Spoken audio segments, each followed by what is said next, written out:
किसी भी नेता को अगर जनता के सामने जाना होता है तो वो सोचते हैं कि क्यों ना टेलीविजन में पर जाकर या यूं कहें कि दूरदर्शन पर जाकर राष्ट्र के नाम संदेश ही देने। प्रधानमंत्री की बात है, लेकिन वो रेडियो की तरफ जा रहे हैं।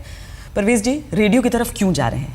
क्या वो रेडियो को जिंदा करना चाहते हैं या वो जो आखिरी इंसान हो वहां तक पहुंचना चाहते हैं कि उनकी बात वहां तक पहुंच जाए? जो दूसरी बात आपने कही वो बहुत ज़्यादा सही लगती है कि वो ज़्यादा से ज़्यादा लोगों तक पहुंचना चाहते हैं, और अगर उस प्रक्रिया में रेडियो जिंदा हो जाता है तो बहुत अच्छी बात है। तो मतलब ये बहुत मुमकिन है, लेकिन केवल प्रधानमंत्री के भाषण से तो रेडियो जिंदा नहीं हो सकता। सीधी सी बात है, सुनने वाले को बहुत कुछ चाहिए, और उसमें एक ऐसा भी हो सकता है जो सूचना जिसमें हो, जो प्रधानमंत्री के भाषण में ज़रूर कुछ ना कुछ होगा।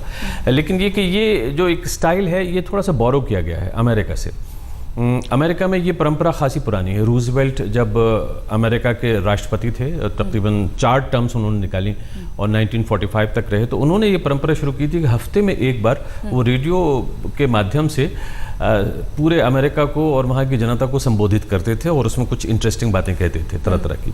अब भी ओबामा करते हैं जी। उसके बाद में फिर ये कहीं डिसकंटिन्यू कर दी गई, और फिर रोनाल्ड रेगन आते हैं रिपब्लिकन पार्टी के प्रेसिडेंट बनके, और वो इसको बिल्कुल इतना जिंदा कर देते हैं। तकरीबन 350-400 के आसपास उन्होंने ऐसे वीकली जो साप्ताहिक संबोधन थे वो किए शनिवार को, और उसके बाद में जॉर्ज डब्ल्यू बुश और अब बराक ओबामा। तो ये हफ्ते में शनिवार को ये रेडियो के माध्यम से लोगों तक पहुंचने का एक तरीका बन गया है अमेरिका में।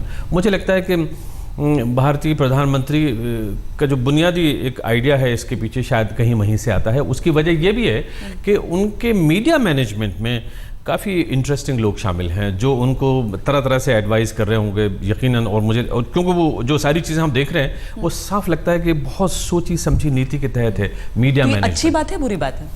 अच्छी बात है।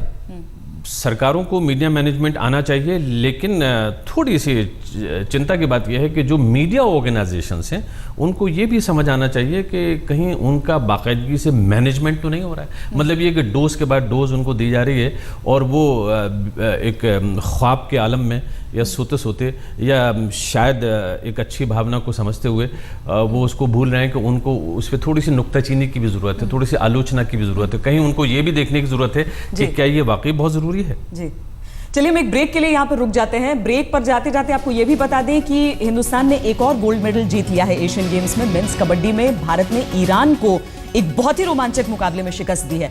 मोदी के मन की बात करीब अभी से 40 मिनट बाद आप आकाशवाणी पर सुन सकते हैं। बताया ये जा रहा है कि पहले हिंदी में संबोधन होगा, बाद में अलग अलग क्षेत्रीय भाषाओं में भी उसका अनुवाद करके परवेज जी अलग अलग हिस्सों में पहुंचाया जाएगा। रिकॉर्डिंग तो पहले हो चुकी होगी जो भी इस तरह की खबरें तो हैं कि रिकॉर्डिंग पहले हो चुकी है, और मुझे ऐसा भी लगता है कि कहीं सूत्रों से पता चला है कि टेलीविज़न के लिए भी फिल्मिंग की गई है, लेकिन शायद वो उनको जैसे कहते हैं ना इनविजन बोलते हुए नहीं दिखाएंगे। रेडियो की जो स्पीच है उसको ही इस्तेमाल करेंगे। लेकिन पिक्चर्स साथ में लेन जिसको करना बोलते हैं हम लोगों की भाषा में, टेलीविज़न पे दूरदर्शन वो साथ में पिक्चर्स लगा के कुछ और सपोर्ट करके विजुअल्स के माध्यम से उनका जो रेडियो का ये भाषण है या जो संबोधन है उसको प्रसारित करेगा। चलिए, एक ब्रेक के लिए हम यहाँ पर रुकते हैं। ब्रेक के बाद जब लौटेंगे तो और विस्तार से हम इस बात पर देखेंगे कि करीब 22 मिनट का भाषण बताया जा रहा है कि प्रधानमंत्री नरेंद्र मोदी 22 मिनट का ये संबोधन होगा, चुनाव से पहले है। अब मन की बात में क्या